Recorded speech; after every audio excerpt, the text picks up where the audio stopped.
प्यारे बच्चों, मैं आपको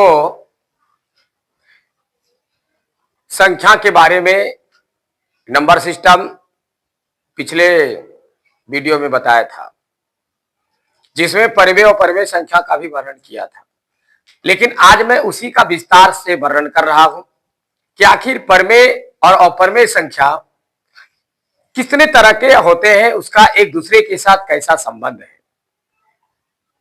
और उसका परिणाम क्या है। किस किस प्रकार के सवाल 9th क्लास में उठ सकते हैं या 10th क्लास में या किसी भी कंपटीशन में किन किन तरह के सवाल उठ सकते हैं। आज उसी सारे विषयों के बारे में चर्चा करूंगा। तो आइए, सबसे पहले है धनात्मक परिमेय संख्या। परिमेय संख्या का परिभाषा पहले मैं बताता हूं, क्योंकि पहले बताया था, फिर मैं बता रहा हूं कि वैसी संख्या जिसको हम P/Q के रूप में लिख सकते हैं। किसके रूप में? जहां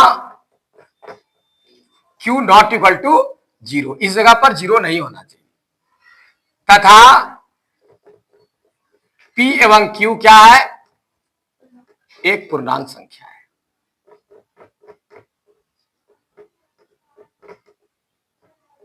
एक पूर्णांक संख्या है।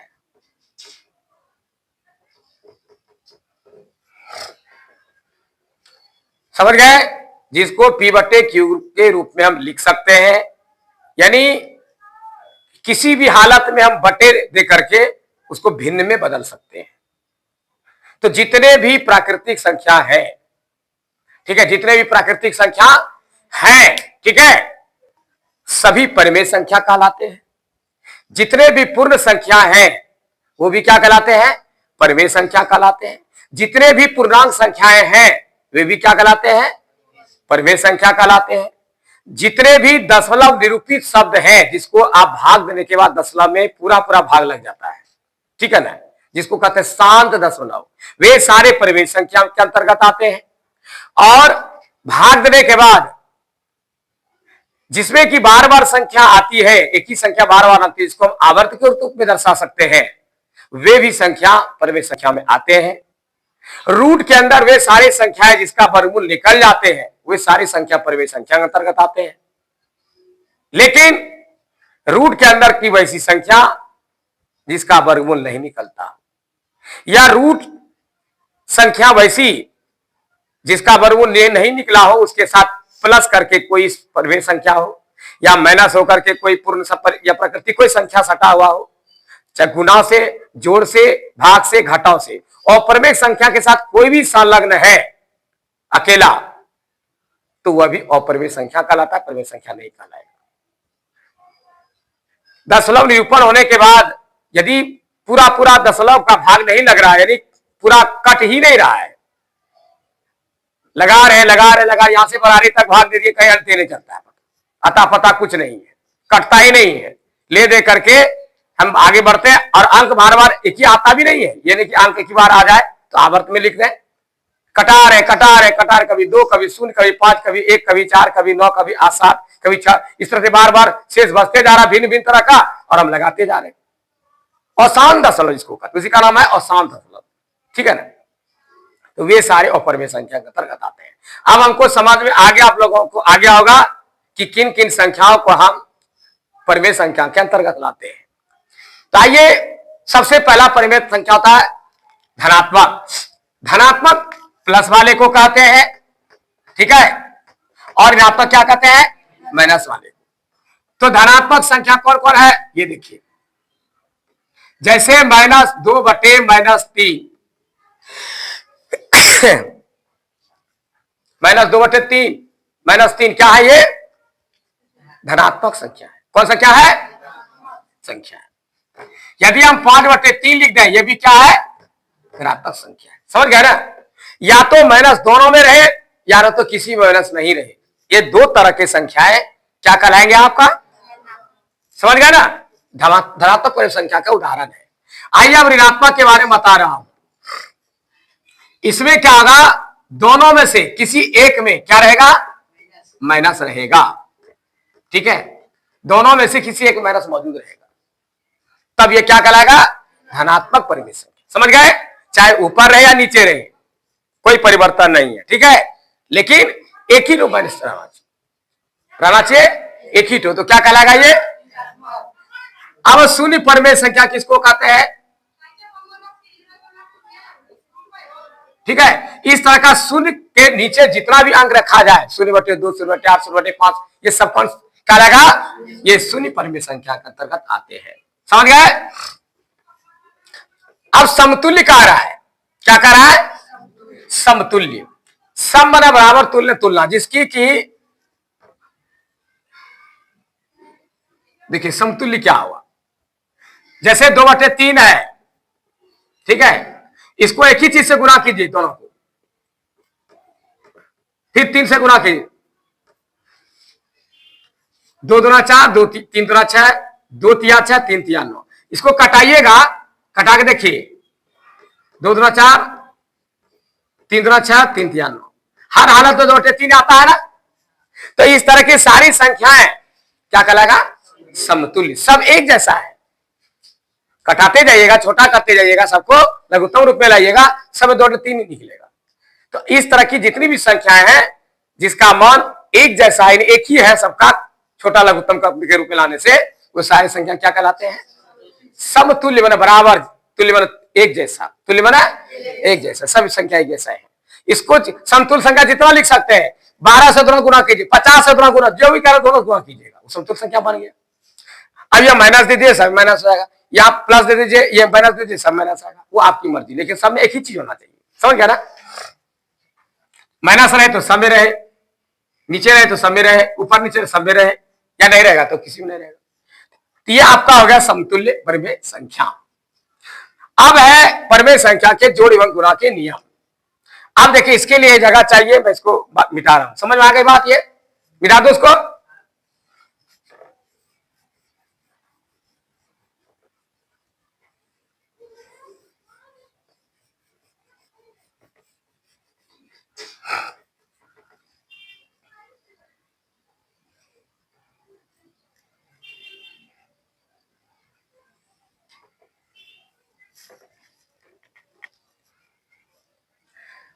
अब है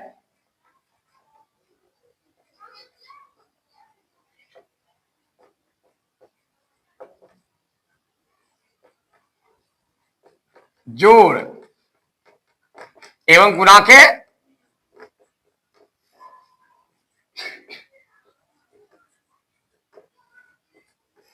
अब देखिएगा जोड़ा गुणा का क्या नियम है, सीखिए इसको। यदि हम 2/3 को 3/2 से जोड़ते हैं, इस पार में हम क्या करेंगे, 3/2 पहले लिखते हैं, इस पार में फिर 2/3 लिखते हैं, तो दोनों का योगफल क्या होगा, बराबर होगा, समझ गए ना। यदि हम किसी भी परमेय संख्या को यहां जिस तरह जोड़े हैं, इसके क्रम को यदि हम उल्टा देंगे, क्रम को क्या करेंगे यहां, तो फिर भी दोनों का परिणाम एक जैसा होगा, क्या होगा, इसी का नाम है क्रम जोड़ का क्रम विनिमेय नियम। जोड़ का बने, यहां जोड़ है, क्रम बनाता है लगातार, अब विनिमय उल्टा पुल्टा, यहां जैसे दिया है इसको यहां उल्टा पुल्टा करके दिए हम, यहां पहले ये था, हम बाद में इसको दिए, ये बाद होता है पहले दे दिए। तो यानी जोड़ में परमेय संख्या के क्रम को यदि हम उल्टा पुल्टा कर दें तो कभी परिणाम में कोई अंतर नहीं होता है। ये परमेय संख्या का जोड़ का जो है नियम हुआ। ऐसा हम घटाव में करते हैं, देखिए तो क्या ऐसा संभव है कि घटाएंगे तो दोनों बराबर होगा, ऐसा नहीं होगा, ऐसा नहीं होगा, इसलिए घटाव का क्रम विनिमय नियम नहीं होता है। आप इतना बड़ा संख्या, बड़ी संख्या ले लिए, हम छोटी संख्या लेकर के देखिए, 2 घटाव 1 बराबर 1 घटाव 2, क्या परिणाम 1 होगा, यहाँ 1 प्लस 1 घटाव क्रिया होगा, 2 में गया 1 होगा, और यहाँ प्लस माइनस घटाव क्रिया है, 2 में गया 1 अधिक माइनस सीधा है बराबर हुआ। तो यह भी तो परमेय संख्या है ना, इसलिए यह नियम घटाव का नहीं लागू होता है। अब देखिए गुणा में, देखिए यदि हम 2/5 लिखते हैं गुणा 3/2 बराबर 3/2 गुना 2/5 लिखते हैं, तो परिणाम दोनों का क्या था, कटाक देखिए, परिणाम क्या होता है, एक होता है, अंतर होता है। यानी किसी भी परिमेय संख्या को गुना में यदि हम क्रम को उल्टा पुल्टा कर दें तो उसके परिणाम में कोई अंतर नहीं होता है। इसलिए इसको हम क्या कहते हैं, गुना का क्रम विनिमेय नियम। ठीक है, गुना के क्रम विनिमय नियम। तो दो को सिद्ध कर दिया, मिटा सकता हूं इसको मैं। अब चेक करता हूं गुना का, एक गुना का हो गया, भाग का भी चेक कर देता हूं कि भाग का क्यों नाम लिखा, यहां जोड़ का लिखा, घटाओ का नाम क्यों लिखा, घटाओ में दिखा दिया आपको, और गुना में लिखा तो भाग में क्यों लिखा, भाग का भी जांच करके दिखा देता हूं। 5/2, ठीक है, भागा 2/5, ठीक है, और यहां लिखिए 2/5, अब भागा 5/2, चेक करके देखिए, भाग में कटता नहीं है, गुणा उल्टाते हैं ना,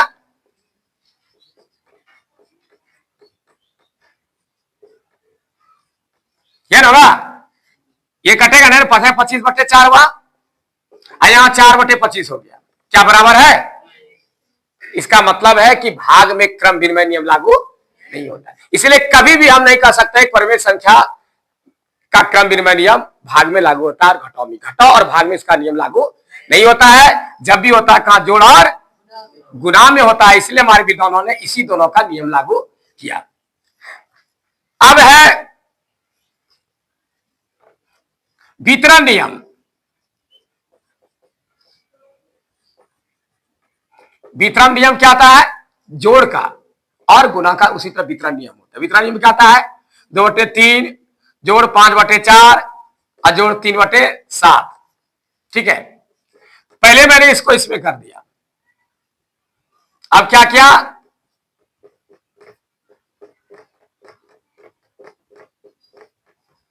इसका परिणाम क्या होगा, इसका परिणाम क्या होगा, करके देखिए आप। पहले इसको जोड़िए, यहां पहले ब्रैकेट का क्रिया आता है ना, पहले इसको कीजिए, फिर इसको कीजिए, इसको कीजिए, इसको कीजिए, दोनों का परिणाम एक होगा, ठीक है।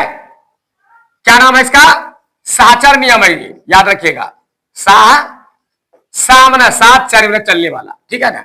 यदि इसको इसके साथ चला दे या उस पार में जाकर के हम इसको अलग करके इसको साथ चला दें, परिणाम में कोई अंतर नहीं होता है, परिणाम में कोई अंतर।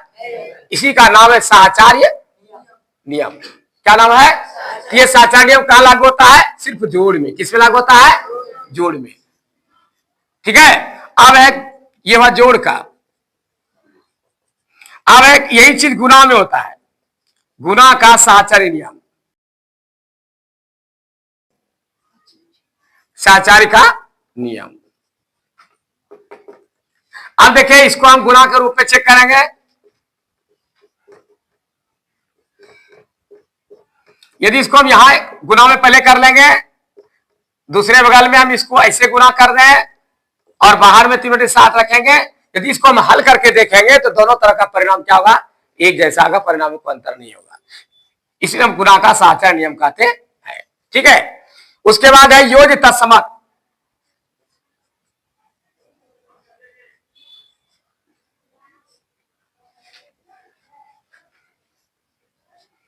उसके बाद होता है आपका ये वितरण नियम भी होता है। वितरण में होता है जोड़ पर गुना का वितरण नियम, ठीक है ना, जोड़ पर है। और बता देता हूं,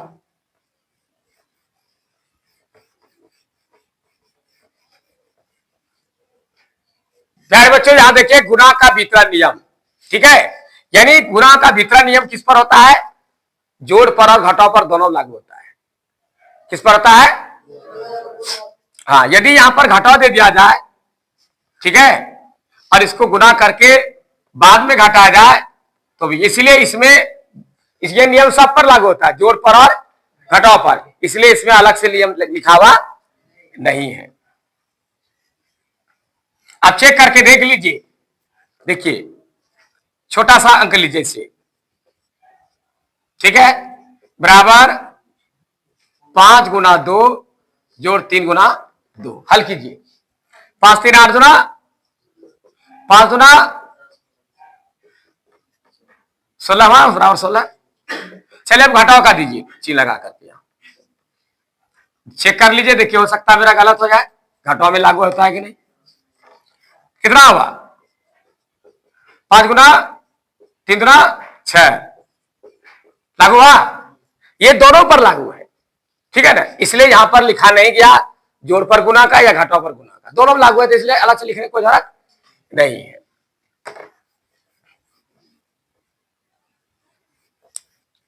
अब योज तत्समक अव्यय,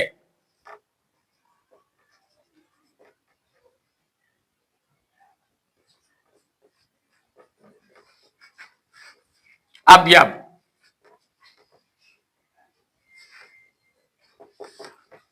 योज बनाता है जोड़ का, ठीक है, योज बना जोड़ का, और तत्समक बनाता है उल्टा, ठीक है ना।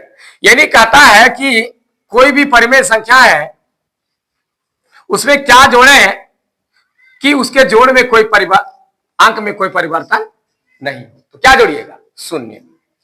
शून्य एक ऐसा अंक है जिसको जोड़ने के बाद अंक में कोई परिवर्तन नहीं होता है, इसलिए क्या आता है?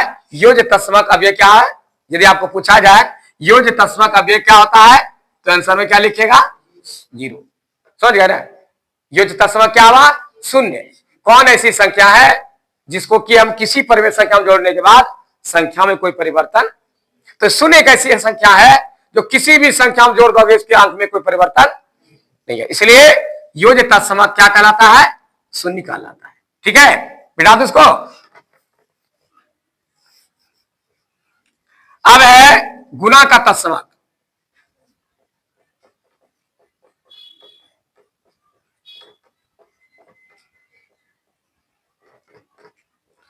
गुना का तत्समक अव्यय क्या होता है? 2/3 एक परिमेय संख्या है, इसको किससे गुना किया जाए, ठीक है, इसको किससे गुना किया जाए किसके अंक में कोई परिवर्तन नहीं होगा, तो क्या होगा? 1। वह शून्य जोड़ने से कोई परिवर्तन होता है या एक जोड़ने गुना करने से कोई परिवर्तन है? किसी भी परिमेय संख्या 1 से गुना कीजिए परिणाम वही होगा, होगा कि नहीं? इसलिए यह क्या कहलाता है? योज तत्समक। आपको पूछा जाएगा योज तत्समक कितना है जी? किसी भी परिमेय संख्या का योज तत्समक अवयव क्या है? 1। गुना का जो योज का यानी जोड़, योज बना जोड़, योज बना जोड़, और गुना तो साफ लिखा हुआ है। जोड़ का तत्समक या योज तत्समक, जोड़ का तत्समक या योज तत्समक का अवयव 0 होता है, गुना का तत्समक क्या होता है? 1 नंबर का प्रश्न करेगा, ये आप जवाब दे सकते हो, कई बड़े बड़े कंपटीशन नहीं पूछ देता है, ठीक है। अब है संख्या रूप रेखा पर इसका निरूपण कि परिमेय संख्या को संख्या रेखा पर कैसे दिखाया जाए।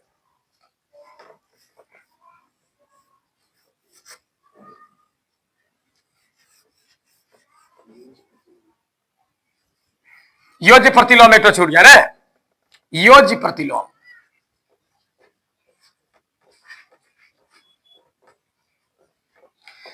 योज्य प्रतिलोम क्या होता है कि किसी भी परिमेय संख्या को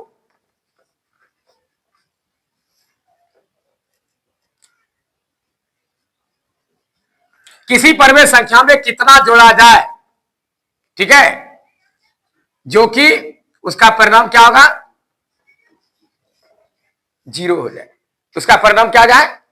0 हो जाए, तो क्या करेंगे? योज्य प्रतिलोम में ठीक इसका उल्टा होता है, यदि ये प्लस में या माइनस 2/3 दे देंगे, और यदि ये माइनस में तो क्या होगा? अब देखिए एक ही चीज प्लस माइनस में कट के क्या आता है, समझ गया ना? तो किसी भी संख्या का योज्य प्रतिलोम क्या आता है? उसका उल्टा, नहीं उल्टा होता है कि ऋणात्मक है तो धनात्मक वही संख्या होगा, संख्या वही होगा, यदि 5 का कहेगा तो -5, ठीक है, 3/2 का कहेगा तो -3/2, 2/5 -2/5 का कहेगा तो 2/5, यानी माइनस खत्म हो जाएगा, समझे? चीज वही होगा लेकिन चिन्ह में परिवर्तन हो जाएगा, इसको योज्य प्रतिलोम कहते हैं।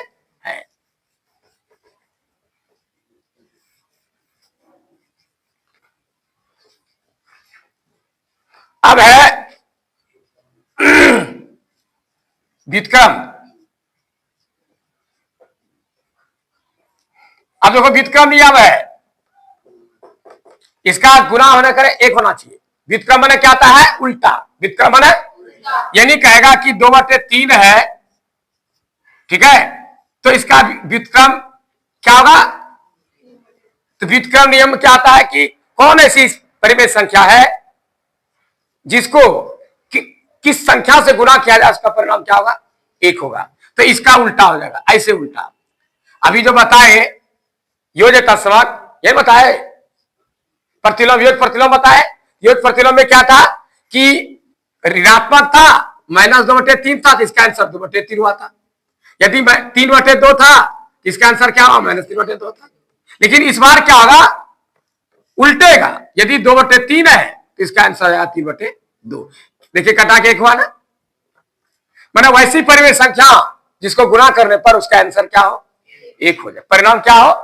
वैसी परिमेय संख्या जिसको किसी भी परिमेय संख्या का व्युत्क्रम नियम में क्या होता है? किसी संख्या का गुणात्मक प्रतिलोम, इसका नाम है गुणात्मक प्रतिलोम। दूसरा नाम क्या नाम है इसका? गुणात्मक प्रतिलोम। आपको पूछा जाए कि 2/3 का गुणात्मक प्रतिलोम क्या होगा? 3/2 बोलना है। याद रहा, किसी भी संख्या का गुणात्मक प्रतिलोम पूछे तो जितना संख्या लिखा हुआ है 1/3 है तो इसका गुणात्मक प्रतिलोम क्या होगा? 3/1 खाली कर लीजिए, ठीक है। यदि 5/7 है, इसका गुणात्मक प्रतिलोम कितना होगा? 7/5। यदि माइनस है तो यही तो उल्टा है, माइनस इन दे रहे, इसी को उल्टा देना, माइनस कहीं दे दीजिए, ऊपर नीचे कहीं रह सकता है, या नीचे है तो नीचे ही देना है। समझ गया ना? तो ये क्या गुणात्मक प्रतिलोम समझ गया ना कि किसी भी संख्या का गुणात्मक प्रतिलोम क्या होता है? 1 होना चाहिए। तो कैसे करें? किसी संख्या को उसके उल्टा से गुणा करने पर ही 1 होता है। याद रखिएगा, किसी भी परिमेय संख्या को उसके उल्टा से, उल्टा एक होता है उल्टा ऐसे, ऐसे एक उल्टा था ऐसे, यहां उल्टा था ऐसे वाला, ठीक है ना, ऊपर नीचे वाला। तो कौन किसी भी संख्या का गुणात्मक प्रतिलोम क्या होता है? उसका उल्टा होता है। यानी गुणात्मक प्रतिलोम क्या होगा? 1 होगा। किसी भी संख्या का गुणात्मक प्रतिलोम क्या होना चाहिए? 1। तो आपको पूछा जाएगा गुणात्मक परिणाम का परिणाम होना चाहिए, 1 होता नहीं है। किसी भी संख्या की परिमेय संख्या का गुणात्मक प्रतिलोम का मान कितना होना चाहिए? 1 होना चाहिए। तो 2/3 का गुणात्मक प्रतिलोम क्या होगा? 3/2, तब इसका परिणाम 1 होगा। यानी उसका नियम है कि किस संख्या से उसको गुणा करें जो उसका आंसर क्या होगा? 1 हो। तो देख लीजिए, किसी संख्या को उल्टा से गुणा करने पर ही 1 होता है। इसलिए आपसे कोई सवाल करे, कहीं भी किसी कंपटीशन में पूछता है तो आप जवाब दे सकते हैं कि -5/7 का गुणात्मक प्रतिलोम क्या होगा? तो ठीक इसको उल्टा करके लिख दीजिए, ठीक है ना? क्या होगा? -5/7 है, क्या लिखेंगे? 7/, गुणात्मक प्रतिलोम या व्युत्क्रम, इसी को व्युत्क्रम नियम कहते हैं, ठीक है। अब आइए संख्या रेखा के बारे में।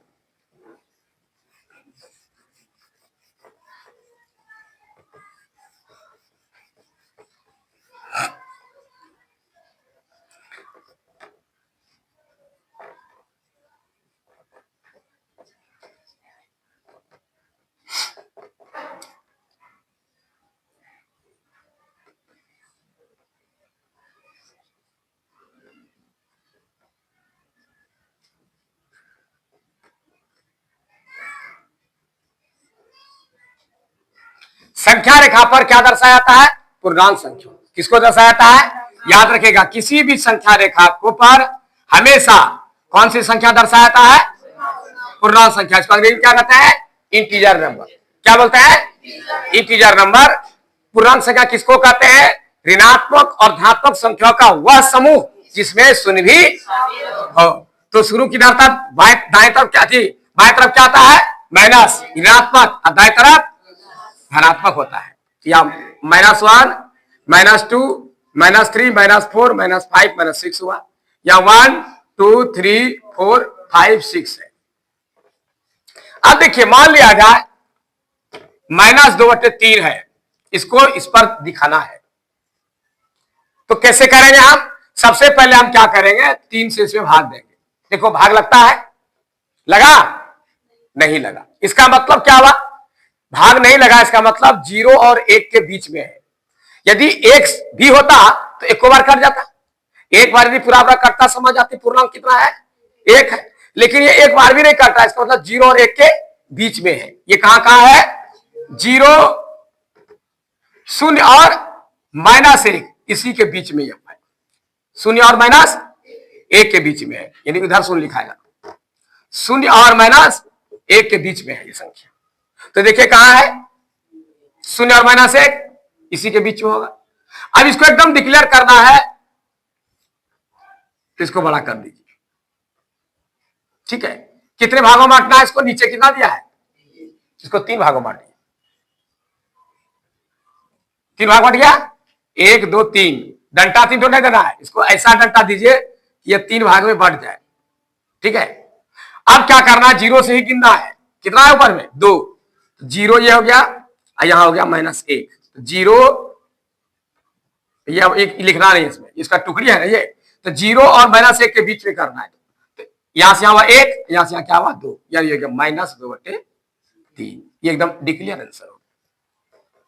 देख लिया कैसे संख्या दिखाता है। अब ये प्लस वाला आइए देखिए, मान लिया जाए 2/3 नहीं है, ठीक है, सिर्फ 2/3 ही है, माइनस नहीं है, तब अब ये किसके किसके बीच आया, ये 0 और 1 के बीच, एक बार भाग खा रहा है, नहीं खा रहा है, ये 0 और 1 के बीच में आया, 0 और, तो देखिए 0 और 1 कहां है, यहां है, तो क्या करेंगे इसको हम,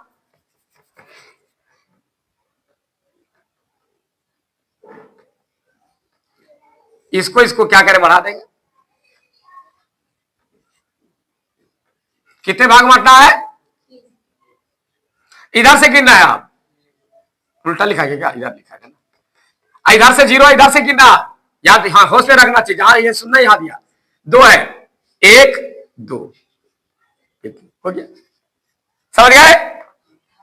अब ये तो था समभिन्न, ये कौन भिन्न है, किसको समभिन्न कहते हैं, जिसका अंश हर से क्या हो, छोटा हो, ये समभिन्न हो गया।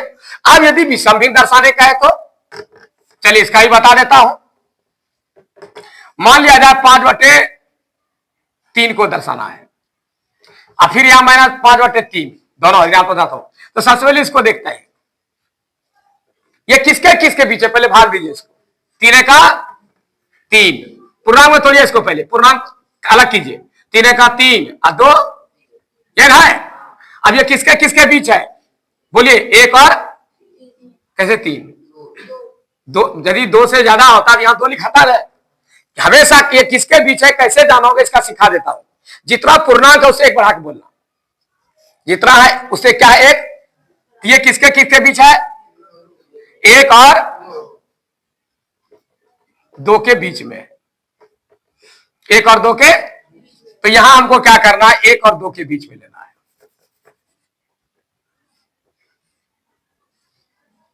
या लिखना है 1 या लिखना है 2, कितना भाग बांटा नीचे देखिए, कितना भाग बांटा है 3, तो 3 भाग हो गया, ऊपर में कितना है, इसको नहीं देखना, यहां देखना, ये 2 है ना, तो किधर से लेंगे, इधर से 1 2, ये हो गया आपका 5/3, सीख लिया।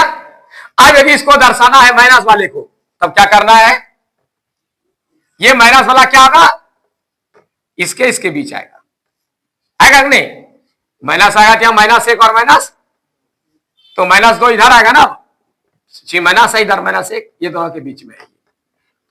अब इसको तो क्या करेंगे, 3 भागों में बांटना है, या नीचे 3 है,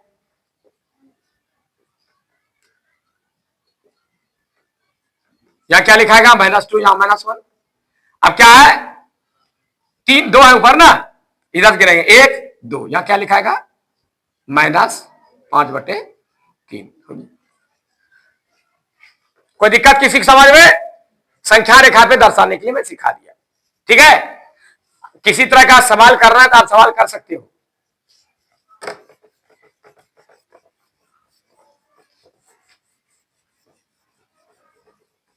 अब है 2 परिमेय संख्याओं का के बीच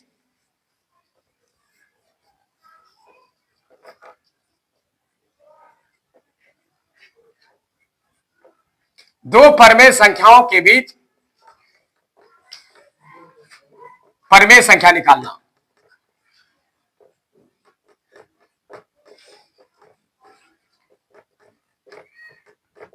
ठीक है। सबसे पहले इसका नियम होता है 3/2 तथा मान लिया 3/2 माइनस 3/2, इसी के बीच निकालना है 5 ठो, ठीक है।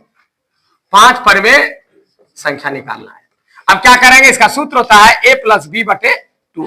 ये किताब में दिया हुआ है, किताब में ये चर्चा किया है। a+b यानी इसको माना a, इसको माना b, और दोनों को जोड़ के 2 से भाग दिया। जितना हो गया मान लिया, दोनों जोड़ करके क्या हो गया 0/4 हो गया, मान लिया, ठीक है। अब क्या करना है, एक बार इसको लेना है, एक बार इसको लेना है, फिर इस दोनों को जोड़ना है a+b/2। फिर जितना होगा इसको इसको जोड़ के 1/2 करना है। इसमें बहुत लफड़ा है, बहुत लंबे समय लग जाते हैं। किताबें ऐसा ही दिया हुआ है, लेकिन मैं सबसे सरल तरीका आपको सिखाता हूं, ठीक है, कि -2/3 तथा 2/3 के बीच 5 निकालना है। तो सबसे पहले हमको देखना आधार, याद रखिएगा क्या देखना है। यदि दोनों का आधार बराबर हो तो सीधा क्या करना है, दोनों को लिख दीजिए इधर, और एक ही अंक से 500 का संख्या मांग रहा है, 10 से गुना कर, एक ही संख्या से चारों गुना कर दीजिए एकदम आराम से। कितना हो गया आप, -20/30, 20/30। अब आप जितना लिख सकते हैं, -20 है ना, अब घटते जैसे -19/30, -18/30, जितना लिखना है यहां से लेकर 19/30 तक लिख सकते हैं आप। इस दोनों के बीच में बोले इकट्ठा संख्या है, 5 मांग रहा है, ठीक है। ये हुआ यदि आधार बराबर है तब। अब आधार बराबर नहीं है,